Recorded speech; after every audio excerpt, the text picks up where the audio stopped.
Задание номер 18. На клетчатой бумаге с размером клетки 1 на 1 изображена трапеция.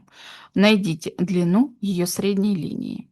Итак, для того, чтобы найти среднюю линию трапеции, нам необходимо найти полусумму оснований. Для того, чтобы найти полусумму оснований, нам нужны основания. Берем, считаем по клеточкам каждое основание. Итак, верхнее основание — это 1, 2, 3, 4, 5, то есть это равно 5. И нижнее основание — 1, 2, 3, 4, 5, 6, 7, 8, 9. Средняя линия — полусумма. Значит, надо 5 плюс 9 сложить, а раз полусумма, разделить на 2.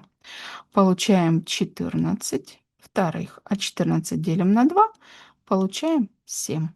Ответ — 7.